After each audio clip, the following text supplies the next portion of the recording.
سلاف و دەم باش بینارت هێژا بینارن خۆشتوی ئەو دەمە هەمی دەمن هەوا بخێر و خۆشی و شادی بن و جوانترین ڕێز و سەلاڤان ژە خوشکەخوا سام عەبدوڵڵا قەبیل بکەن بینەرانە بە جارێک دیوارە بۆدینان هاتە خزمەتە هەوایان بەڕێز و خۆشتوی کوهوەکی هەمی ڕۆژان دخزمەتە هەوەدەیە هەلبەت بینەران بابەتمە ئەڤروکە مای تەرخان کری چێت بتە گیرەدای بتهەنەکە بمێژوێ بە لێ بمێژوە چ بە ئەو بکێ بە نەها ئەم دێ بۆ هەوا بەحەزکین ئەم هەمی مەگولێ بیە کو بەحسا شەبەکات تێتکردنێ لێ چێت بت گەلێکشمە هەندە زانیاری لەسەر وێ چەندێنە بت کا شەبەکینە و وەختێ خوا دەدمێژوویدا ئەشکیڤە هاتنە یان ژی بۆچی دبێژنێ شەبەک و چەند عەشیرەتان پێک هاتیە و گەلێک ژی دبێژن بۆچی بلهجەیەک دیت ئاخڤن ئایا کوردینە عەرەبینە ئەڤەش حەضانها ژێدەر هەندێک هەر ژێدەرێکی بکەیفە خوایە نویسی و ژێدەر هەندێک جارا هەفدژمیان لەگەل ئێک نەگەشتنە وەکی بێژن ئێک سەر ئێک ئەو دیارێک بکەون کو جدار راست درست ام بزانن لی او رو که مهوانه می برای زو خوشتوی کو او ده بوما بحثاوی که کت کانه شبکینه اوشکی و هاتنا وشان عشیرتان پیکاتینا هر وهانجی او لهجه بیت آخوان چه لهجه که وشین نیجین کام بهیسن او وشین کو او بکارت اینن نزیکیت کردینه میوانه می رزارجی یون الشبک تایبتمند بمیجو الشبکانو بعد پس کمیته حمدانیه ایوارا بادینان میوانه کاکونز گلب خیراتی بو ایوارا بادینان سپاس دکم گلک سپاس بو آماده بونا تجی وکی ما بحث کردی دسته که کاکونز حس کم بزانن یعنی شبک کینه و کیف دجین بله اما سپاسی جنابتان دکین سپاسی کنارتان دکین کانالی خومان بادینان سات براستی شبك لسري هندك كاس نوسرا ولا سر شبكينا ولا تشندراتينا ولا كيدجن شبك براستي لسنوري بارزغاي موصل بتايبات لباكوري رجالاتي موصل غندكان شبك حتى 58 غندان او غندكان لسر هندك ناحيه وقضايا قضايا الكيفه قضايا حمدانيه قضايا موصله سر بناحيه بعشقي ناحيه برطله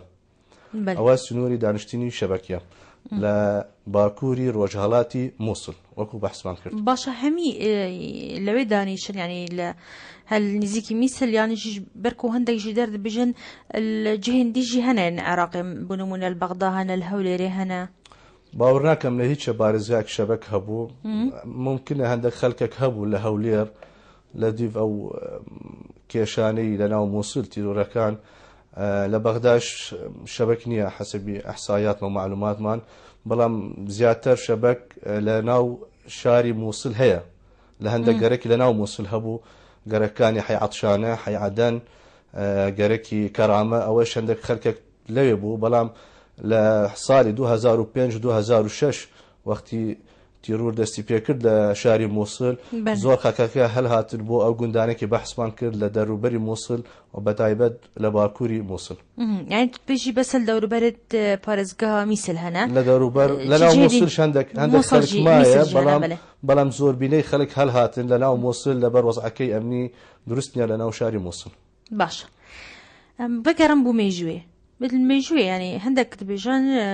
هندك جدار وصل بيجان كوت أصل ده إيش يعني إيراني عدنا شو راستيك بوفي عندها أما راسته ينجي إدلا أصلا لكوهات يعني شبكة بخوي شبك سيشار يك لسر شبكة هي هندك دليل شبك وقت ميديا كان إشكستان هنا بو إمبراطورية آشورية چونگو عاصمة آشورية سيامي خورسيبات لسنوري شبكة استا أساركي مايم هندك دلين أو بقاي ميديا كانيا هندك دلين أو شبكان لوقتي حملي نادر شاه بك لإيران ووقتي دستي بيكر بوشاري موصل صالي 1943 لقال هندك كان نادر شاه بك صفوياتيا لو وقتش براسي ميجو بدرستي نسراوه خلك كاش أو وقتا وكو استاي نبو باو وضعي روشنبيري باو وسائل إعلامي باو بابلين باو ثقافته وباو تواناي انجا حتى كان درسته كس نيزاني بدرستي بلام زور بيني رايكي وكو او كسكي هاتي لقال نادر شاه بقي صفوي بوش دروبري شاري موصل وقت حمله دستبيكر زياتر خلكك وتصور دكان او وقت شبك بيدا بو دروبري موصل يعني او جدار راسنا باش تكون ايراني هاتبن يانجي بخوي نادر شاه بق لإيران هاتووە بەڵام ئەو هۆزەکانی شەبەک ئێستاگەر سێری بکەن هۆزەکانی شەبەک زۆر بینەیان هۆزەکانی کوردینە يعني هەندێکیان داودیە لە منطقەی داقووقە ئێستا داودیەکان زۆربیان لە منطقەی داقووق و کەرکووکە ممکنیان وەکو برادران بەحەز دەکەن ئەو خەڵکەی نادر شاه بەگ لەگەڵ خۆی هینا شەرت نییە لە ئیرانی بن لە ئیران هاتینە بەڵام هەندێکیان لەگەڵ خۆی هینا وەختی حملەکەی دەست پێ کرد يعني هەندێک خەڵکی هینا لەناو هێزەکانی خۆی کردی بە عسکری خۆی لەگەڵ خۆی هینای بۆ شاری مووسڵ بۆ شەری مووسڵ ئەو حیسارش باوکە لە میژووی نووسراون میژوو حیسارەکەی مووسڵ ساڵی 1743 لە تاریخی مووسڵی ئەو تشتە نووسراوە وەکو هەندێک خەڵک هاتینە لەگەڵ نادر شاه بەگی اینجا ناوەکەش لەوێ هاتیە ئەوە تحلیلی خەڵکەکەمانە وەکو خەڵکەکە چۆن ناوەکەی دانایە بە شەبەک ئەوە حیساریان دانایە لە دەروبەری مووسڵ لە شاری مووسڵ ئەو وەختەش باوکە حەسەبی بەحث دەکەن لە کتابێک دەڵێن ئەو حیسارەکە بۆ 3 مانگ ما خەڵکەکەی هێزەکان خۆی ئامادە بوون لە دەروبەری مووسڵ دوای 3 مانگ مفاوازاتیان کرد لەگەڵ خەڵکی مووسڵ نادر شاه بەگ خەڵکێکی هەبوو لەگەڵ نادر شاه بەگ ما لە جێ خۆیان لە جێ هێزەکانی ما ئەو خەڵکی مووسڵ ئەوانەی بینی دوایەوەی گوتن ئەوانە کێنە گوتن ئەوانە جەماعەتی شەبەکن شاه بەگن بخۆی یعنی وشەکەی شەبەک لە وشەکەی شاه بەگی هاتیە ئەو خەڵکی شاه بەگن اینجا هوردە وشەکە بوو بە شەبەک شبك باشا بيجن حتى فيديو ما هيكيش نيكا يعني سردمي شاه عراقي نيكا اعتراف وكرن كواك عراقي بري هنجي اعتراف بوهن شبكة نطهت كرن كواك عراقينا والله لزماني ريجيمي بعث ورجل لزماني بيشوي هر شبك متهم بو بإيراني جار دلين أوان كردن جار دلين أوان فرسن أوانش بلاش برويكي جسود بش يعني هندك جدار ود بيجن يعني بيجن اعتراف فينات كرني حتى وەکو هەوڵاتی دەرەجەیەک نەبوو شەبەک بەڕاستی کێشیان زۆر بوو لەگەڵ حکومەتی بەتایبەت ئەو خەڵکێکی هەر کینێکیان هەبی لەناو دائیرەی حکومەتی لەناو معاملەی خەڵکی دەبی خۆی بنووسی بە عەرەب یعنی نەتەوەیی عەرەبی فەرز کرا لەسەر شەبەک ئەوە شەرتێک بۆ حکومەتی عێراقی وەکو هەر کەسێک بچیت لەناو حکومەت بە وەزیفەیەک بە تشتێک دەبی خۆی بنووسی بە عەرەب بۆ نمونە لە ساڵی 1970 شەبەک زۆر تەرحیل کرا بۆ منطقەی بازیان و چەمچەمال و تێشهەریر ئەوەش لە مێژووی کوردی نووسراوە ساڵی 1970 ئەحسایە کرا لە مووسڵ لە عێراق بەعام خەڵکی شەبەک دەروبەری مووسڵ خۆیان نووسیان بە کورد قومێتی خۆیان نووسیان بە کورد چونکە بخۆیان بە کورد دەزانن ئەو ساڵە خەڵکەکە تەرحیل کرا بە بریاری ڕێژیمی بەعز بۆ منطقەی چەمچەمال و تێشهەریر و بۆ منطقەی بازیان جبري عراقي شو وڵاتی دی هەنە شەبەک باور ناکەم حەسب معلوماتم ئەمە زۆر پەیوەندیمان بە خەڵکێک دی کردیە لە ئیران باوکەم ناوچەی کەرمەنشاه خەڵکێک هەیە زمانیان عینەن زمانی شەبەکیە بەڵام ئەوانە پێیان نالێن شەبەک بەڵام زمانەکەی زۆر نزیکی ئەمە بەڵێ جدەرت بێژنە لێرێ هەنە کەرمەنشاه ئیرانی هەنە کەرمەنشاه ئیران خەڵکێکی زمانەکەیان وەکو ئێمەیە بەڵام پێیان نالێن شەبەک ئەوانش کورد بە کورد حسابنەوە وهین وەک شەبەک يعني مێژوودا وەک کورد حساب هاتێکردن وەکی ئەکید ئێمە شەبەک وەکو یان هین خواب کورد دەزانن يعني چاوایە ئێمە لە ناو شەبەک هۆزمان زۆرە هۆزەکانی شەبەک لە 180 کوردن وەکو باجەلانمان هەیە ڕۆژبەیانمان هەیە سمایلەوەندمان هەیە گێژمان هەیە زەنگەنەمان هەیە ئەوانش هۆزەکانی کوردینە بەڕاستی لە ناوچەی گۆڕان هەیە لە هەولێر هەیە ئێمە زراریمان هەیە لە ناو شەبەک ئەو هۆزەکانە زیاتر کوردینە هەیە خەڵکێک بە ئەسڵ عەرەبە هەیە خەڵکێک بە ئەسڵ تورکمانە لە ناو شەبەکی ئەوانش تێکەل بوون لەناو ئەو خەڵکەی شەبەک ئێستا هەمی پێیان دەرێن شەبەک چونکە ئەو زمانە ئەوانەی کردێ بە شەبەک چاوە ئەف تێکەلیە چی بیە يعني ئەو ئەسڵ عەرەبە ئەسڵ تورکمانە وشبكا آخر بخوي أو عربة كان ممكنة يعني بنمالك بي لا جي خويان مشكلة كان هبو كيشي كان هبو هاتن لأو منطقي خوشة منطقي شبك بيدن سهل لينا وايستا لا أو مصطلح سياسي منطقي كي زور خوشة منطقي كي بابلين دشتا إنجا أو خلكي كي نجبرة خلكي كي فقيرة خەڵکەکان استقبال کرد بە شێوەیەکی دروستی و ئەوانش تێکەلبوونە بە خۆ دەزانی بە خەزوری بە ژینیان خواستیان تێکەلیان کرد ئەوانش بوونە لەگەڵوان. باشە شەبەکە بخواف عشیرەتن کوتە ناوێوان ئیناتین تەبەسان کرد با جەلان و زەراری و داوودی و ئەفتە هەمی خواب کورد دەزانن یانجی هەندێک خواب عەرەب دەزانن و هەندێک قومیەتی دی دەزانن؟ زۆربینەی ئەو هۆزەکان خۆیان بە کورد دەزانن چونکە بۆ نەمونە ئێمە تا ئێستا زۆربینەی ئەوانەی پەیوەندیان لەگەڵ خزمەکانی خۆیان هەیە. ئێستا عشرەتی زراریمان هەیە لە ناوچەی بەرتڵە ناحیەی بەرتڵە ئەوانەش پەیوەندیان بە زراریەکانی هەولێری هەیە خۆیان بە خزمیاتی دەزانن معنای بە کوردیاتی دەزانن. زۆر خەڵکمان هەیە عشرەتێکمان هەیە ئەوانش بە ئەسڵ زیێتکینە کۆچەرن حتى ئێستا پەیوەندیان لەگەڵ خزمەکانی خۆیان هەیە معنای حتى ئێستا علاقاتی کۆمەڵایەتی لەگەڵ خزمەکانی خۆیان مایە ئەوەش خۆیان بە کورد دەزانن و بەدەلیل ئەوە ئێمە دوو هەڵبژاردن دەبێت لە سنوورەکەی شەبەک هەردوو هەڵبژاردن مڕەشەحی کوردای دەردەچین وەکو کۆتە بۆ شەبەک. باش ئەم بێنە سەر أولى شبكة شبركو الجورانجي داري أزديف تشيم قلت الصلاة 1957 وكي قومية لسر عربها تنتو ماركرين شبك بلي وكي ديانا لسر إزديان هذا تنتو ماركرين كما أف تشتاتشي بي بوشي أما بمشي ويا هذا تنتو ماركرين 1988 بو شي داره كمالت حفته وحفت نازانم ايتر اما تشرح حفته وحفتنا شبك مشمول نبو باو ترحيله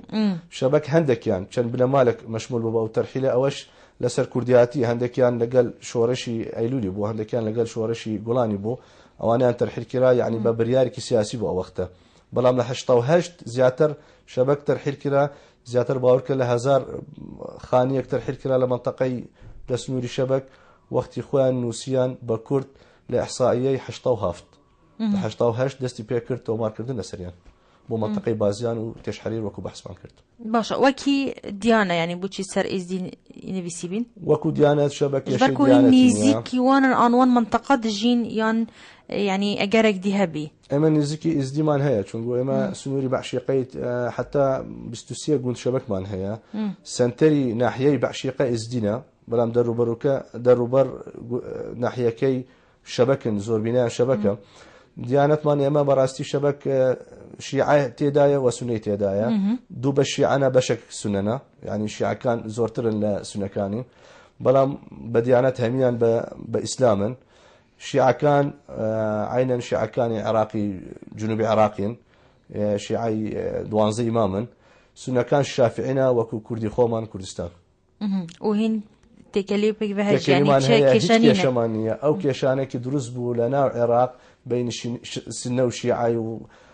ئەو شەڕی تائیفی بابلێن لە بەغدا وەکی دەستی پێ کرد لە ناو شەبەک هیچ لەو گۆرەی نییە بەعکسەوە ئیستعلاقەی ئێمە زۆر گوندمان هەیە شیعای و سونەی تێدایە تێکەلیان هەیە ژلێک و دوو دەخوازین هیچ کێشیان ئەو کێشانەیان نییە. باشە بیرهاتنین ئۆلی چانن دووە وەکین مە کوردانن ئان وەکین گەلێن مثلەن ئیزدیانن یعنی وەکیت شیعانن مثل چانن بیرهاتن هەر وەکو کوردانە سونەکان وەکو گوتمان شافعینە شیعەکان شیعەی 12 ئیمامینە وەکو جنوبی عێراقی بسلمانن ئیستاش زیاتر ئێمە ڕاستی حتا پێشەوەی حتا ساڵی 91 شەبەک بەقووەت بوو پەیوەندی لەگەڵ کوردانی بە حکمی کوردستان نزیکی سنووری شەبەکیە بەڵام لە 91 دابراوە سنوورەکەی شەبەکی لەگەڵ کوردستان بەڵام دوای ئازادی عێراقی 2003 تا ئێستا پەیوەندی شەبەکی بەقووەتر بووە لەگەڵ کوردستانی و بە حکمی تیرۆریستەکانەوەکی دەستی یان پێکرد لە مۆسڵ لەسەر شەبەکی خەڵکەکەی شەبەک زیاتر بۆ کوردستانی ئیشی و مەسلحەتی و پەیوەندی بووە ئەوەش بەڕاستی حەسێکەتەوەی لە لای خەڵکی دروست بووە و خۆیان بە کورد دەزانن زیاتر و کوردەکە بۆیان نزیکترە لە نەتەوەیەکانی دی. پەیوەندێکمان هەیە کاک فەرهاد دڵگەرمە بزانن کاک فەرهاد چ بێژێت کاک فەرهاد کەرەمکە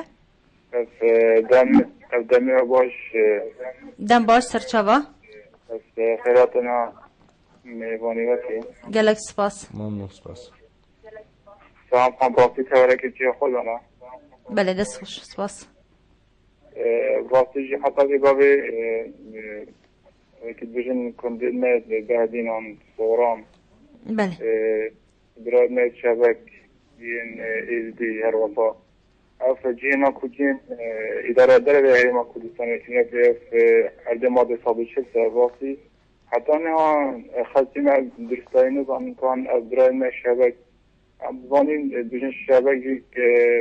یکا کردان حوزه کردانن بله حتی چرا دانودش به پسندین داره اف برای مشابه جه خدا سرچه ایده که من دیستا که برای چه بینه نه نوا برای دیستا برای نه نوا دانند پیشگیری کرداتن پیشگیری عرباتن شیعاتن حتی نکمل پشتکی يعني باليني امروز زانستون سرچاوی من اوی بیشی براتی تعدایه که برای شبکه‌ها گیرنه چه سر وقت قیمت بعض بدن چه سر لیم دایی بدن يعني بو حتی ایدی تروریست گلک تایوانا براتی امروز جهت خال مالفقا عاجزین چکاوشی که زانی کردن بله جا ام حسین برای شبکه هم شبکی براتی یک مازن سحتیم آنو ما بیش امزانین پشتوانیت هی ما کردستان ام حسین دایم جی پشتوان مدام میشین همین وقتو چه خواهد مثلا بان دیزنگی هم بشین هاری کاری کردی بشین زور سپاس گلک سپاس بوده جی دست خوش اوین الگلمه اوین کرم که ایواری باش سرچاوا گلک سپاس بله اوین خان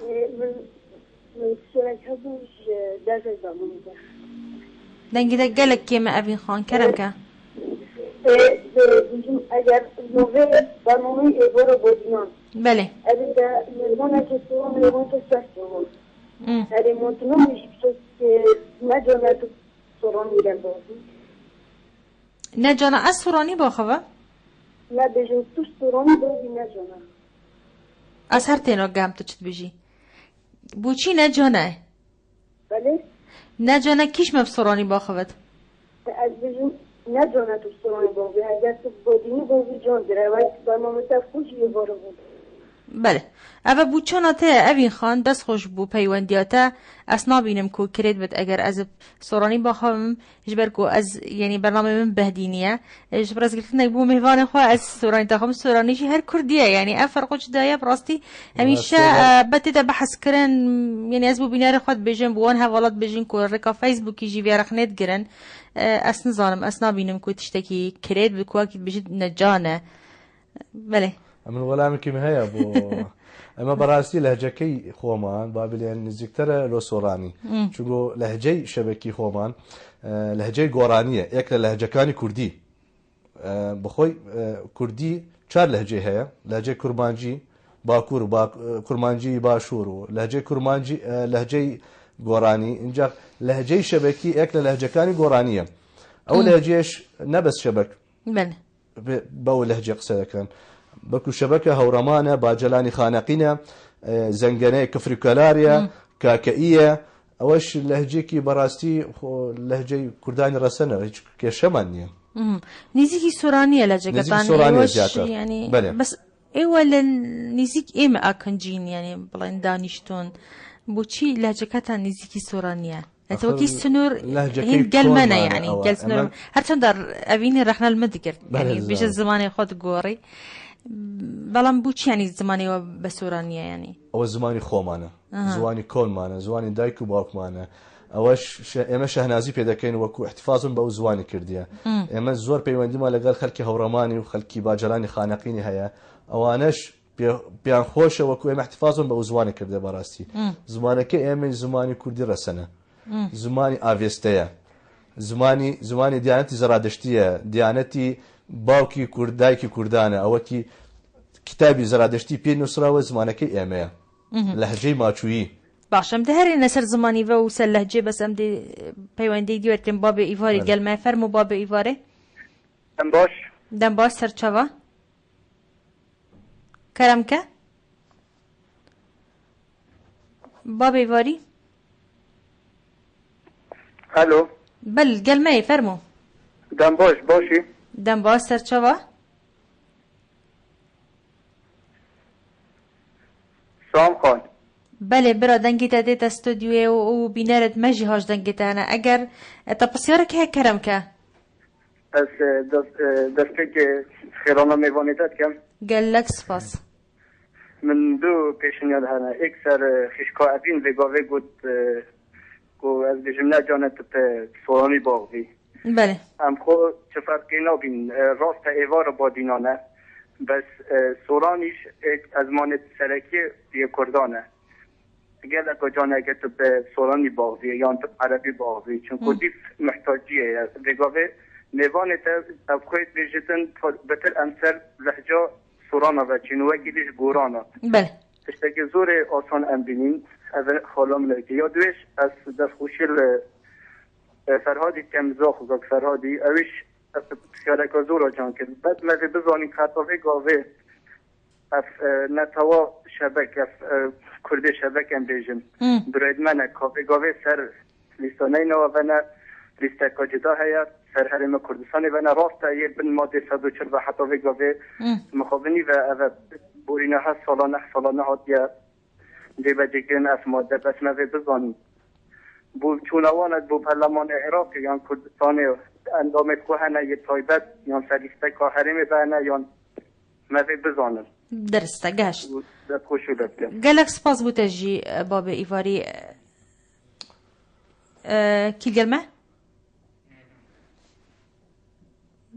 نوري از باش ناوی نزانم راستی پیوندیک می هی نادین الو بله نادین کرم کبرا ایوار باش ایواری باش سرچوا از خیران نامیونه تجم قال لك سپاس كاك نبي بله باشی دوام اتکن بله سوارت او برادر میوانه تا و همین نو شبکه و چند ساله دوام اتکن پیشمرگم ها گلت باشن گلت ریزن سپاسی وان کم بله دستخوشی الوان کم و دستخوشی البرنامه تجید کم قال لك سپاس بوده بس که زمان هنجار هم تک ناگه این وقتی که شولگی و دکاندار و گلم تک ناگه هنجار آن تبیو هم عربی پاخوین جوان آن تبیو کرده که درستی که ما پاخون بله يعني والويري بس تنك كيشا زماني ها بله الويري وتنك كيشا زماني ها كوهين اكو دو ناگهان بله بله بس کشا زمانه هیچ کشا گدینیه و دست خوشه میانه تد یه مزود باش و زور برزن قالك سپاس بوتاجي بريزي كاك نبي دس خوش هل بدا ودي سبع زماني كير كاك نبي ام باشين برسوا كاك فرهادي وكاك بابا ايواري دن مثلا زماني كود بيجن قالك كش بيفيت هوا عربي وفارسي وتركي تدايا اش برهندي جي زماني وقالك ليتينا جان راستيك بو في چنده هي كو بيفيت وبتر فارسي وعربي وتركي تدابن ڕاستیەکەی ئەوەی زیاترە کوردیەکەیە زۆر ئەحسایە من کردی زمانەکەمان چۆن نییە مقارنەمان بە زمانی کوردی و زمانی فارسی و زمانی عەرەبیمان کردیە لە 180 کوردیە وشەکان هەمی کوردیە لە 180 بیستەکەی دی عەرەبی تێدایە فارسی تێدایە عەرەبیەکە چۆن هاتیە عەرەبیەکە بە حکمی ئێمە نێزیکن بۆ شاری مووسڵ ئەمن بەخۆم ئێستا لە گوندێکی دەژێم گوندەکە 23 کیلومتر بۆ سنتەری شاری مووسڵ دراستمان عەرەبی بوو 30 سال لە بندستی عەرەب بوومان سیاسەتی تعریبی و تەبعیسی لەسەرمان هەبوو چونگو سنوورەکەی شەبەک زۆر نێزیکی شاری مووسڵیە لە منتەقەیەکی دەشتە وەکو چیای کوردستانی و تشتانی نییە وەکو عاسیبی لەسەر حکومەتی ریژیمی بەعسە وەختە زیاتر دەسەڵاتە لەسەرمان هەبوو مدرسەمان هەمی عەرەبی بوو تەسقیف عەرەبی لەسەرمان هەبوو یعنی زۆر جار لە ناو شاری مووسڵ خەڵکەکە ناوێت بە زمانی خۆی قسە بکەن و بە تایبەت ئیستاش خەڵکێکمان هەیە دشتە لە ناو مووسڵ بۆ تشتێک بکات مەسلحەتێک بکات ناوێری ئەتوەگەری بە تەلەفۆن قسە بکە بە زمانی خۆی قسە بکات اینجا ئەوە شەمی سیاسەتی تعریبی و سیاسەتی تەبعیسی بۆ وەختی خۆی زمانەکە ئێمە زیاتر کوردیە بە تایبەت وشەکان دیارە بەڵام سیاغەتی جملەکانی ممکنن بڕێک جیازی هەبی لە کوردی زۆر وشەمان هەیە هەر کوردیە بەڵام هەندێک وشەمان هەیە بە حرفەکە گەر بگۆریت دەبیتە بە کوردی بۆ نمونە ئێمە بە کوردان عام دەلێن باران ئێمە بەئەکە لەلا ئێمە دەبیتە بە ئەو ئێمە دەلێن وەران بەفر بەخۆی بەئەکە دەبیتە بە ئەو بە زمانی ئێمە دەبیتە وەفر عینەن ئەو تشتەمان تیت لە منتەقەی هەوڕەمان نزکی هەوڕەمانیە زۆر نزکی هەوڕەمانیە یعنی 20 ژمارە 20 ئەمە پێ دەلێن ویست بەئەکە دەبیتە بە ئەو هەندێک وشە هەیە وەکو خۆر زانین بەدنان پێ دەرێن ڕۆژ بەڵام سۆرانەکە دەرێ خۆر بۆ ڕۆژ ئێمە دەرێن هۆر خەکە دەبی بەهە وەختێ تو بلێ خواردم ئێمە دەرێ هواردم خوارێ ینی خوارێ ئێمە دەرێن وارۆ ینی ئەو وشەکان زۆر وشە هەیە یەک حرفە ئەگەر بگۆری لە شەبێکی بۆ کوردی هینەکەی زۆر لە هەورامیە چێت بخۆی ئەمە بۆ بەحسم کرد ئێمە لەهجەی ماچوو پێ دەلێن چونگۆ ئەوە لە کوردستان سێ لەهجێک سەرەکی هەیە لەهجەی دەڵێت لەهجەی بێژی لەهجەی ماچۆ لەهجەی ماچۆ شەبەک و هەوڕەمان و زەنگەنە و باجەڵان و کاکەئی ئەوانە لەهجەکان لەهجەی ماچوویە پەیوەندەی دیمە هەی بابێ ئاغای بابێ ئاوای تشتێکی وسانە باش ئەس نزانم بەس کەرم کەت گەلمە بابێ ئاغای بەردەڕەشت گەلمەیە فەرموو ئێوارە باش سەرچەوە بەرنامەکە لێ دەکەم گەلەک سپاس فەرموو بەخێراتی میوانەکەت دەکەم تا بنووسی بەێ هەر ساغ بی بەنسبەت کە بنووسی کە شەبەک ئەوانە دەبنی کوردی ئەسیرن ینی بڵێن وەکو قەزای بەردەڕەشی ینی ئەمە خزمەتیمان لەگەران هەیە بڵێن زمان دایتەوان ژنیان دایتەمە ینی ئەوانە هەر کوردن ینی بەڵام پرسیارێکم هەیە ئەوانە هایە بڵێن مەسەڵەن ئێستا عەشیرەتی گۆران هەندێک لە تورکیا هاتی هەندێک لە ئیران هاتی ئەوانە ینی ئەسلیان لە تورکیا هاتیە لە ئیرانە لە سووریا ینی ئەسلەکان لە چندرێ هاتیە بەێ گەلک سپاس بابێ ئاغای هەرچەندە منش دەستپێکە بەرنامەی ئە پرسیارەش میێوانی کرد و کیڤە هاتینە بەس ئەو بەسا تورکی بێجا کرد گوتی لە تورکیا کەس لە شەبەک نهاتیە بەڵام ئەمن وەکو لە بەحسم کرد هەندێک بنەمالک بە ئەسڵ تورکینە لە ناو شەبەک ژیانیان بەس بچی بەلکی هەر شەبەک هەندێک شوێرە هاتبن ینی تورکیا بن ئەسڵ بچی ینی هەندێک ناو دەهەبن شەبەک نییە لەوێ بەڵام هەندێک لە حملەکان بە خود دەزانی پێشی 200 سال 400 سال حملەکان هەبوو لەسەر ئیماراتی بادینان و ئیماراتی سۆرانی هەندێک خەڵک ڕاوین لەوێ هەر هاتن هەندێک هاتن لە ئەو منتەقەیە ژیانی خۆی کرد بە فەلاحەتی بە ئیشکردن لە ئەو منتەقەیە یانەوانەشی بنەمالێکە من یعنی ممکنە هەندێک بنەمالێکە بی 20 مالێک بی 10 مالێک بی لە ناو شەبەک بەڵام بە زیاتر ئەو بنەمالەکانی با بڵێن سەرەکی لە ناو شەبەک ئەو هۆزەکانی گەورەکانی لە ناو شەبەک کوردن ستە هۆزەکانی سەرەکی لە ناو شەبەک کوردن ئەو باجەڵانن بەحسی منتەقەی گۆرانی کرد ئێمە عینەن هەندێک خەڵکمان هەیە بنەمالەکانیان لە عەشایری منتەقەی گۆرانش هەیە ینی خزمەتیان لەگەلان هەیە وەکو ئێمە گێژمان هەیە لە ناو شەبەک لە ناو گۆرانش عینەن گێژ هەیە ئێمە ڕۆژبیانمان هەیە لەوێش ڕۆژبیانی هەیە ینی بە ئەسڵ یەک عەشیرەتن بەڵام ئەوانە لە سنووری گۆرانن ئەیانش لە سنووری شەبەکن هەر خزمەتیان هەیە پێکەوە ئەوانە بە زمانی گۆرانی زیاتر زمانی گۆرانیش بۆ ئێمە زۆر نزیکە ینی لە یەک و دوو زۆر تێدەگەن گوندەکانشیان هەر وەک نزیک گوندەکانی ئێمەن بەێ پەیوەندەی دیمە هەیە کاک بلند گەلمە فەرموو کاک بلند سەرچاوێت من زۆر سپاس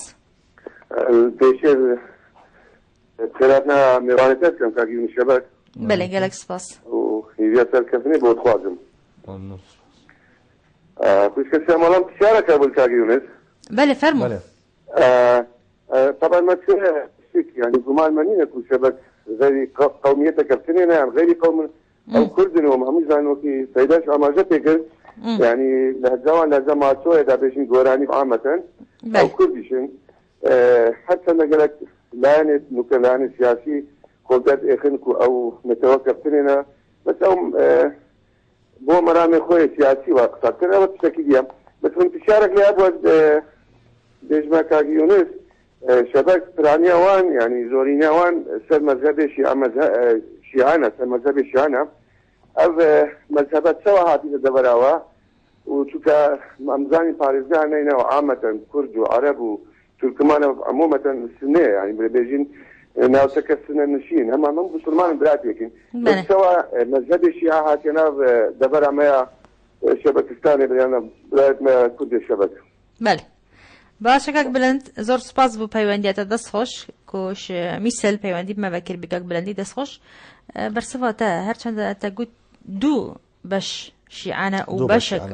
دو بيك يعني زور بيني شيعانا زورنا شيعانا أمن لبداية إشارة بيدا قلت هندك كان لقال نادر شاه بك صفوي هاتنا لصالح 1743 وقت حملة دس بيكر لسر موصل انجا أو خلككي متأثر بون بس هميش ويسر دمي تقوهات شبك الشعاع السنة لا بس شيعة كان باشا شو غير استبيت لقودكاني الشبك سير بكي أوك السنة زياتر هوزكاني كردينا زیاتر هۆزەکانی کوردینە لە ناو شیعەش هۆزەکانی کوردی هەیە بەڵام لەوێ متەئەسر بوون زیاتر بە مەزهەبی شیعی وەختی نادر شاه بەک سەفەوی هات ئەو هەندێک خەڵکی هینا لەگەڵ خۆی ئەوەکی لەوێش بوون متەئەسر بوون بە مەزهەبەکەی شیعی خەڵکێکی سادەیە شەبەک بۆ معلوماتن خەڵکێکی سادەی بوو خەڵکێکی نەژبەر بوو فەقیر بوو متەئەسر بوو بە عاتیفەی برەک اینجا زۆربینەی بوو لەسەر مەزهەبی شیعی هر أو أبو زياتر معلومات من نسر أيوه وصل بين الشيعة أبدو بريقاي نادر شاه بق أو كده إيران هاتوا أو وقتش شرك هبو بين دولة عثمانية ودولة صفوية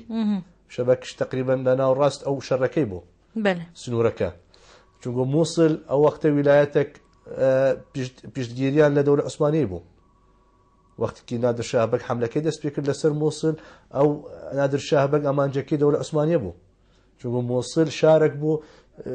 بيشتجيري بو دولة عثمانية جا أول خلقي هنا خلقي شيعي هنا لقال خوي وكو شانديني مذهبك لمنطقة موصل بله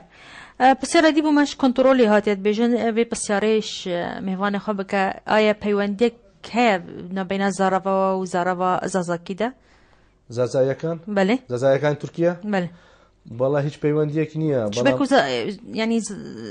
لهجه وانجی چی زرده به وانجی چه سریع هاورامی هندک چه وانا تشتكم بله من بخوم لسليماني لقال بحسك دانشتم خلكي تركيا بو زازايا كان بو و مقارنة كمان كرد زور تشتكي كم يعني نزكية كدونا زور تشتكم بلام زياتر إما بو باجلاني خانقين نزكتر زماني إمي وكاكا كاني كركوكش عين زماني واني هني منه بلام زازايا كان تشتكم شنوشك يعني نزكية كدونا بلام بنسبتك كم زور كواتا أوين الكركوك إنها أكنجينا وأبين خانقين أو نشبكن بس تنب نشبكن زمانك لهجي ما شوية بله تجي دار هذا وصل نفسينك أو شبكن كركوك وخانقين جهنا جدار وصل بيجن أو نشبكن لا كركوكنا باش أقول نشبك بن ما دام زارد بيوم جي لهجان وكيوه بوشي نشبكن با أو نشبكن أو أنا كاكينا تقول بكو بجانب تقولتم هو لا هورمان عين زماني أما باجلاني خانقين زماني أما كفري وكلار زنجننا وأنا زماني أما بلنبو ناوكي شبك يعني ناوكي شبك لا شهبك هاتيه وكو بحسم كرت باشه جدار بوتش نخواد بيجن أو جدار چاوا هاد نتومار كرن كام كاكيا كان لا جدار وسط بيجن كل كركوكي وخانقين شي شبكانا وتد بيجي نينن بس لهجة بس زماني وانوكي ويا بس بيانالين شبك باشه بوتش جدار وصل نفسيه يعني جدار غلطا شاشي كرنا غلطينا أو أنا باجلاني خانقين أصلا لإمارة باجلانها باجلان إماريك بو لخانقين هم خلق دزاني قورترين هوز لناو كردا لخانقين باجلانن أو أنا باجلانن زمان كان نزك أبو يمي بلام إما وكو شبك أو ناوى بومان هات لريقاي شهبك وقتي خلقكي موصل أو ناوى دان أبو يمي وقت وكو بحسم كرد وقت حصارك توابو مفاوضات كرد لقال خلقي موصلي نادر شهبك بهزكاني خوي خلقكي موصل حصارك لسريان درچون خلقيان بيني قلت انا وانا كينا قلت انا وانا خلقي شاهبقن باشا بري هنجي چت قلت نوا اخر بري نبو عشاري كردي بو چونقو حامد احمد صراف كتابك هي معجم البلدان بحثي هو يعني قندكاني شبكي دكات دلي لموصل وقت دردتشي بله لموصل شاري موصل وقت دردتشم خلقك دبينم عرب نينا بكردي قصة كان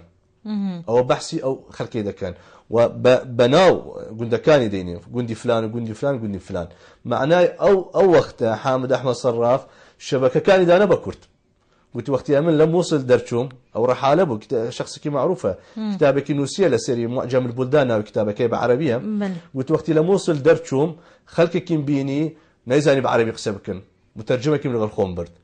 قلت او خلكه زور بينا بكردي قسدكن باش اوجي ام تيجاشتنا بپیوندی دیوارگرن باب عمر الجلمه فرمو. السلام عليكم. سلام سرچوا. خوشكم ريد السلام انا بوتو بوكاجوني فيش. قال لك سباس. لا منطقي بعدين انا اقصر يعني همو في دلين نان. دلين نان هر نان. شبك ابراهيم اكوز هر دلين نان. سباس. زور سباس بوتجي. أبد شد بد إضافة كربسر لا جوا. إضافة نية من وكو قوتم من. هيجي بجنان هيجي بجنان. نان وشمان زور كردية دسته با برش يعني زور سكان كردية وشكان يعني إما جمان من لوانية ككردنين بس إما بو بلغا وبو أوجي درانا كباس كراون بو إما قصال سركن. بلغا كان من سيان خانشية بلغا كان من إما 6 سال 35 سال شير دست بحث وتعريبي بمان. گونده کان من لسنوری موصلی زور نزیکن وکو بحثم کرد اما لگونده کیم 23 کیلومتر دری شهر موصلیه يعني تعريب كرا تبعيس كرا ثقافة عربي لسري فرس كرا طبعا وتأثير لزمانية من الثقافة مش هي بلام تأستاش إما محافظة ما لسر وزواني كردية أول شهنازية وإما براستي بله والنيزيكي بهديننا وهين هرب لهجة خاضة آخر راستي يعني لهجة خوما محافظة ما لسر محافظة كردية لا هورمان بو نموني شومان زور جوارد تشينا هورمان هندك جاروبار فلكلوري هورماني دكان بحث زماني خومان كرد ما لقى برادراني هورماني قلت نقول زياتر لأمي محافظة لسر لهجة أو لهجة كردية لهجة كي إما لهجة شبكستا إما بيقصدكين أو لهجة آفيستي كونكيا هورمان جبرك متأثر بفارسي وبسوراني بله بلام إما زياتر احتفاظا بلهجة خوما كردية لسر أو تبعيس وتعريب أو كي لسر من كلاسيو بينسان بله ديكا علي القلمة فرمو ديكا علي دنباش سرچوا خيراتنا ميوانتات يم قالك سپاس خودمانو دا دیچ بیزین مانی کرد هر کردلتی و به هر کرده شبک بد چه بدن کرده اوجی کرده دراسانن يعني تاني تيمي سلنو ويتوشي تعريب بينو درد سريه بين بس په هر لهجه خو نگهارتيه بله بس با يعني راستين دکی فيتونا ديوازن نه يعني فارسي ابخو يعني سكلان زيكي فارسيين يعني ايراني بوشي هند لهجتونا فارسينه يعني بسياران بس هذا شكاست متأثر بما كنت عندك تيفيت ما فارسية تدا. بله. وقتی دیازدست خشید داد که برنامه که گله که پیش کفتیه هر صاحبی. گلک سپاس بوتجی برای زیده که علی. کاک فؤاد الگلمه فرمو. گلمه نما کاک فؤاد. تهاج دیک علی هبی بچی هندک پیوی و فارسینه. نما کم دیک علی هندک وشمان هيا فارسي وكو استا لكردستان بعام بنويج دلين نويج اما لنا وشبك دلين نماز مازكي وشيكي فارسي خوي كرد بعام دلين خوي اما دلين نمك كعينا فارسي بله يعني تاكو شيك زور نية كما أوش وكو قوتمان بحكمي نادر شاهبك فترك ماله أو منطقة خلكك أو قصيلة واني ورقرتيا باشا هندك أما إنا الفيسر دمي أما مجوه لأنه إنه ما قالك زانياري ورقرتن سبارتي كاك فرهادي بحصة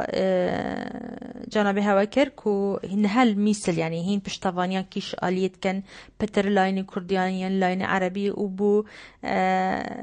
هروها كاك بس بارم كاك نبي جيبي هكذا أشاشنا بميان بابا إيواري بحثا هالدي كيركوهين بو ليستانها هين قل كردا واخوا بربجار كريا يانجي هين سال ليستان عربينا يعني بو ما بحثا وضع سياسي هالويري بكواكي شبك باش هين بشتفانيا كيش آليت كان براسي يكم جار سنور الشبك استا مشمولة بمادة صدوتشل اكو سنورة كاني كركوكو خانقين وشنقال سنورة كيشي زوري هيا لا لاي خدمة جزاري يعني حكومتي مركزي عندك خدمة جزاري ناكت ترسيان هينكو او سنورك بقريته ولا سر كردستان وكردستان شما هر داوا دكان اما وكو كرد داوا لكردستاني خومان دكين چاویان لێمان بی دەست درێژ بکەن بۆ خزمەتگوزاری ئەوانەش دەلێ ئەوە ئیدارە و ئیدارە و میزانیەتان لەسەری حکوومەتی بابلێن مووسڵیە ئێمە ناتوانن لە میزانیەی بودجەی کوردستانی هەندێک خزمەتگوزاری بۆتان بکەین. مهم کێشە و هینمان زۆرە لە سنوورەکەی شەبەک، بە تایبەت خزمەتگوزاریەکان زۆر لەوازە لە گوندەکانمان و گوندەکانشمان گوندەکانێکی زۆر خەڵکەکەمان زۆر خەڵکێکی فەقیرە بەڕاستی. وەزعەکەی سیاسی لە ناو شەبەک حتا پێش ماوەیەک ئەمە تەسیرێکی مەذهبی لەسەر خەڵکی هەیە، یان ئێستا ئەو خەڵکێکی خۆی کاندید کردیە بۆ پەرلەمانی عێراق بۆ نمونە لەگەل پارتی هەیتمان لەگەل یەکەتی هەیتمان لەگەل کوردانی خەڵکەکە زیاتر ڕێی لەگەل کوردانیە، چونگۆ ئێمە تەجروبەمان هەیە لەگەل عەرەب. ئێستا بە سەدان بە هەزاران دەتوانین بلێن خەڵک کرێکار و فەقیرە جار دێن کوردستان ئیش دەکەن لە دهۆک و هەولێر و سلێمانی، بەڵام دوو کەس نەوێرت بچن گوندەکانی عەرەب لە شار مووسڵ ئیش بکەن، کرێکارانی ئەوەکی دەچن ئیشتی خۆیان دەکەین. لیستەکانی دی هەیە، لیستەکانی عەرەبی نییە، بەڵام لیستەکانی ئەحزابی شیعی هەیە لە مووسڵ. لیستەک هەیە تەحالف نەینەوە الموحەد، ئەوەکی ئەحزابەکانی شیعی پێکەوە هەمی بە یەک لیستە هاتینە خوار. بەس هەری عەرەبانە عەرەبە بەڵام بە حکمی مەذهبیە زیاتر، یعنی هەندێک شەبەک چونەت گەل لیستەکەی شیعیە، چونگۆ لە مووسڵ بۆ ئاگادارتان لە مووسڵ ئەوەکی شیعەیە هەندێک شەبەک هەندێک تورکمانە، تورکمانش هەیە لە مووسڵ، تەلعفەر و ئەوانش شیعەنە عینەن، ئەوانە لە خۆیان لیستێکیان دروست کردیە چونگۆ ئەحزابی شیعی هەیە لە دەروبەری مووسڵ بە تایبەت منتەقەی تەلعفەر و لەناو شەبەکی شیعە مەجلیس ئەعلا تێدایە، تەیار سەدری تێدایە، دەوڵەت قانون تێدایە، ئەوانش لیستێکیان بۆ خۆیان دروست کردیە، هەندێک خەڵکیان کاندید کردیە بۆ پەرلەمانی عێراق، بەڵام زیاتر بەڕاستی ئەوەکی چەندسی دەبی مڕەشەحەکانی کاندیدەکانی کوردانی چەند سەند دەبی و یەکەتی و پارتی بە تایبەت بە حکمی هێزەکانی پێشمەرگەی لەوەیە لە گوندەکان تەمینیان کردیە، وەزعی ئەمنیەکەی باشترە لە گوندەکان دەروبەری مووسڵ، خەڵکەکە زیاتر لە لەگەڵ کوردستانیە. باش مە پەیوەندی دی هەی شەمسەدین گەلمە فەرموو دەمباس سەرچاوە ئەنگەلێک پێ خۆشحاڵم بۆ دیتنا و بسەفیان میۆمە بەڵێ ئەم خۆشحاڵترن کەرم کە ئینشاءالله ئەس بێژم مڕەشەحە ژیان خۆیدان بخوزێنێ ئەگە خودی حەز کرد ئەنگەلێک خۆشحاڵم بۆ برایەت دەبەزم ئەس بێ ئەو متناسیتن ئەگەر لەزبیر نەکردم ئەس گەروی دەوامی بووم. بەڵێ چێت بتە ناز بکرد بەس پرسیارەتە چییە؟ بەڵێ چه پرسیارێکتە هەیە بۆ میهوانێمە؟ پرسیار مەجلس پرۆژە بۆ مەزبەستێکە دەزانین یعنی چەوە چ پرۆژەیەک هەیە؟ بۆ کیڤە بۆ چ تشتێکێ بۆ لاینێکی بۆ دەڤەرێکی بۆ کێ؟ یعنی بۆ مەنتەقەمە شەبەکە بۆ منتەقا شەبەکان. بەڵێ باش زۆر سپاس کاک شەمسەدین دەست خۆش بۆ پەیوەندیاتە ئەس باوەڕکەم گوتی نظام دەمناسێتە نازانم دەیناست ناناسی بیناسم شەمسەدین کێ بە تەواوی با بیناسم. مهم پروژەکەی منتەقەی شەبەک ئێمە چی ئەمە خەتۆ یەکەم بە هەوڵ دەدەین منتەقەکەمان بگەڕێتەوە لەسەر هەرێمی کوردستان، چونکە ئێمە زۆربینەی وەکو بەحسمان کرد شەبەک لە هەوزەکانی کوردە، ئەمەش خۆمان بە کورد دەزانن اینجا ئەوە هەوڵەکەمانە ئێستا بەس وەسە دیارە و هەندێک مادەم چۆنە گەل لیستێکی عەرەبی ئەو چێت پتر متعاطف بن گەل عەرەبە لەگەل عەرەبە لەگەل مووسڵی نا، چونکە ئەوانە شیعەنە شیعە ئێستا وەزعیان خراپە لە ناو مووسڵ، یعنی ئەوانش بەس دوو بەهرێت وە شیعەنە و ئەگەر دیف مەذهبی بچەن نەگەل دیف قەومیە بچەن ئەڤە پتر گەل عەرەبە مەذهب نینە، ئەو دوو بەشەکەی لەگەڵ مەذهبینە، زۆربینەی شیعەکانش دەنگی خۆیان دەدەنە بە لیستەکانی کوردی، بەڵام هەندێک خەڵکە خۆی کاندید دەکەن لەسەری حەزبەکانی شیعی، ئەوەش حەقی خۆیانە، یعنی ئیشی خۆیان سیاسەتەوە، هەندێکیان وەکو کووردا فەیلی لە بەغدا وەکی لە محافەزەکانی دی خەڵکێک هەیە بەخۆی پەیوەندیان لەگەڵ ئەو حەزبەکانی هەبوو پێش ڕێژیمی باس، ئێستاش لەناو حەزبەکانی خۆیان ئیش دەکەن وەکو ئێمە چۆن حەزبی یەکەتی و پارتی لە سنووری شەبەکی هەیە ئەوانش ئیش خۆیان دەکەن، بەڵام بە ئەو نسبەتێ نییە. ئەمن دەڵێم ئەوەکی زیاتر شەبەک زیاتر لەگەڵ لیستەکانی کوردایە، هەر شیعەبی هەر سوننەبی، بە دلیل ئەوە دوو جار لە هەلبژاردنەکانی پارێزگای لە هەلبژاردننی پەرلەمانی ئەوەکی ئەو دەورەی چوو هەردوو کاندیدەکانی کوردای دەرچوو زیاتر دەنگی بەوانەیدا. هەژمارەوان چەند کەس دەبن شەبەک؟ شبك إحصائيك بتواوينية براستي بلام تقديرات أو زياتر متفقا لسيري 300 حتى 350 هزار كسب 300 بلام إحصائيك بدرستي نكراية حتى إستا شنقول ما إحصائية كاني وقتي بابلين الرجيم بعسي وانا همي بعرب نسرابو شبكة بزر كرابو خلقك بزربو يعني زور خلق خوي نسيبه لقال عشرتك العشرة كان عربي بو مصلحة خوي نبو تشتكدي شو هو فرض حكمتي ولا سريان حتى نهاجي هل سر عربة مانا لا عندك يان استتازة دزانين إيش فرض ولا سريان خو بدسي خوان أو كتا فرض بس حتى يعني ما ون بعربي وكو علاقة مايا بلام بينن كاكي ما كردنا وزمانه كمان كردية وخز مكان ما لنا كردة بلام زانين منطقة كمان يجير دس بعد أسبوع أو وقته يعني خلك كبابلين لبند صلاتي حزبي بعسي بو حزبي عربكاني بو بلام استاش إحصائيك دقيق نكرة حتى استا بلام بتخميناتي خومان لسر جماري قند كان ما لسر جماري دانشت مكان مان 300 حتى 350 هزار هيا أوش إحصائيك نكرة يعني ل 2006 استا إحصائيك نكرة بلام شبكش براستي لدستي تيورستان زور خلكيان شهيد كرايا ما إحصائيك قال إنها ما تفسر وانها راستا إحصائيك مان هي حتى 1390 كس كجرايا حتى لو فترة 1390 كسك لناو شاري موصل تيرور كرايا بدستي تيرور يكان لبر أوي شبك بنيان هربك شبك لقال كردن وعندك كان لسر مذهب الشيعي بله باشان بين كوشبرك ولهجك طيبتها يعني مثلا بيجن هين كتروكي بهورامي بتشتن بو خاندني وچه هين بعربي دخوينين يام كردي نا خواندن عربية همي عربية باشا تاني قلت هنا يتشبكا ينجي ناحية هيا قضا هيا نا آخر شبكان وكو قوتم لا ناحية بعشقي لسنتري بعشقي دانشتمي شبك هيا لبرط الله ناحية برط الله هيتمان لنا قضاي حمدانية هيا لنا قضاء تركيفش هيا أو يديش لقول دكان زوبينا سيشار جارك دي جارك هيا لنا موصل أوش عطشانة أو حجزائر أو عدن أو يعني الشبكان هيا تدا بيجن محل شبكان بله باشا ام بين سر دابوناري تبزان هيج دابوناري توال ما نزيك يانشي التورميه يانشي كيان نزيك يعني دابوري يعني وقت شو مثلا تقاليد تو مثلا جنان وجن خواستن و بيونديد كمالات وكو كردستاني هيج فرق مانية يعني بو همي تقاليد وعادات مان همي وكو كردستاني هندا كان متاثرا بعربي براستي بحكم كي مشاري موصل نزكي سوركيه ما بلام زور بيني عادات وتقاليد الشبكه نزكي كردستاني تایبەت نزیکی گوندەکانی گۆڕانەوەکی لە سنووری ئێمەیە چونکە گوندەکانمان هەندێک تێکەڵە خزمەتیمان زۆر لەگەلیان هەیە ئەوەش عادەت تەقالیدمان زۆر نزیکی یەکدووە پتر هین جنخوازیش گۆڕان دکەش بەر کۆ لەهجەوایەکە ئێش ناف فێرێ نەچۆ يعني مثلا خزمنين قلب هدينيا هەیە بەس کەمە حتى حدك بەڵام زیاتر گۆڕان بە حکمی گوندەکانی نزیکی ئێمەیە و لەهجەکەمان زۆر نزیکەوانەیە يعني ئەوەکی خزمەتی دەکەت لەگەڵ گۆڕانی باوەڕ کە بە 2 هەفتێک فێری زمانەکەی دەبی ئەگەر بێت لەناو شەبەک یان ئەگەر شەبەکێک بچی لەناو گۆڕان زمانەکەی زۆر ئاسانە لەلای خۆمان هەردوو لایەک باشە وەکی دی پەیوەندیت کۆمەڵاتی پتر گەلکێوە هەنە پەیوەندی کۆمەڵاتیش عینە لە سوورەکەی خۆمانە بەڵام لە هەولێر خەڵکمان پەیوەندیمان زۆر هەیە ئێمە وەکو عەشایری کوردی ستا عەشرەتی داودیمان هەیە لەناو شەبەک هۆزی داودی پەیوەندیان لەگەڵ خەڵکی کەرکووک هەیە داودیش لە کەرکووک هەیە پەیوەندی کۆمەڵایەتی و عەشایریان لەگەڵیان هەیە هاتوچوونی یەکدوو دەکەن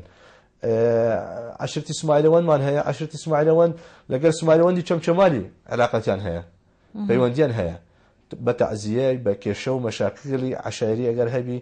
يعني پەیوەندیان لەگەڵ یەکدوو هەیە ئێرەش لە منطقەی سنووری بەعشیقەی هەیتمان زیدکی کۆچەرمان هەیە عینەن پەیوەندیان لەگەڵ دهوکی هەیە هەوسمێری هەیە خزمەکانیانەوەیە يعني پەیوەندیەکان هەر لەگەڵ عەشاری کوردی هەیە لە هەمی لایەک باش ئەم بێنە وەکیت يعني مثلا هین دەفاژی وەک مایە ژن ئینان و ژن خواستن يعني نەختی وەرگرن کچێ خوا چاوا دەنەشی نەختی هەیە عینەن وەکو کوردایە بەڵام نەختێمەی وەکو کوردی بادینانی و هەولێری نییە با بنێن دهۆکی نییە نەختەکە زۆر کەمە بەڕاستی لە لای ئێمەی یعنی زۆر نەختی هەیە بە 3-4 ملیۆنێک زیاتر نییە چونگۆ لەلای ئێمەی دەڵێن ئەو نەختیە دەبی هەر بۆ ئەو کوچەی بی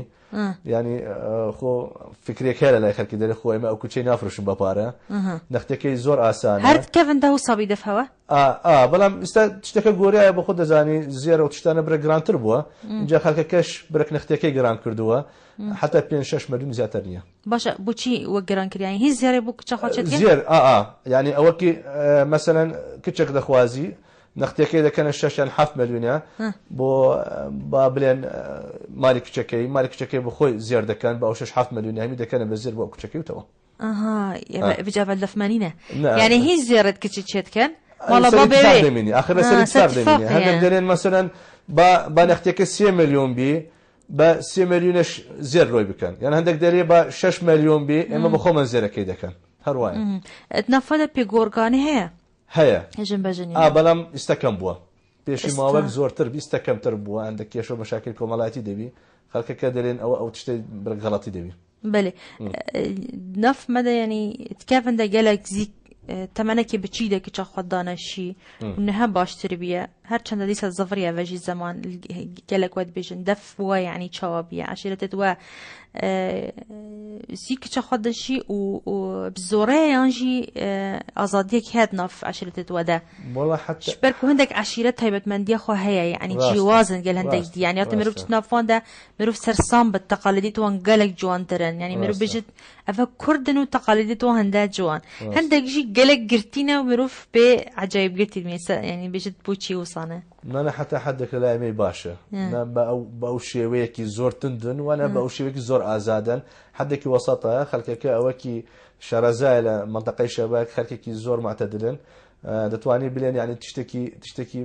تەوازنن یعنی نە زۆر تندن نە زۆر ئازادن یعنی کێشە و مەشاکل نییە یعنی برێک ئازادکردن هەیە کەسێک کچێک بخوازی مەسەلەن باوکی کچەکەی ڕێی کچەکەی وەردەگریەکەیت وەکو پێشێ نییە ئیلا دەبی موافقە لەسەرەوەی بکە ئەو تشتانش هەیە لە لای ئێمەی بەڵام حتا حدێکی زۆر معتەدلە ئەو عادەت تەقالیدە لە لای ئێمەی و کێشەی کۆمەڵایەتیشمان زۆر کەمە یعنی باوەڕکە ئەوە کەنارەکانی کوردستانی بابلێن زۆر خەڵکتان هەیە لەوێ حتا ئێستا کێشێکی کۆمەڵاتی ئەو گەورە نەبووە لە منطقەی ئێمەی باشە بۆ چینی نەکێشین کۆمەڵاتی بەخوا خەڵکەکەمان وەکو گوتم خەڵکێکی فەقیرە نەژبەرە لەسەر ئیش خۆی دەکات حەزی لە مشکلە و مەشاکلی نییە باش دەبێ مەژی بدماهی کات گەلک سپاس بۆ وان زانیارین تا پێشکەشی مەکرد و بڕاستیژی بەرنامەی مەشتە دەوڵەمەند کرد زۆر سپاس بوو تا کاکیوەنس سپاس گۆش دەکەم گەلک سپاس بەلێ بینەرە هێشا خۆشتیوی زۆر سپاس بۆ میهوانێمەیە بەڕێز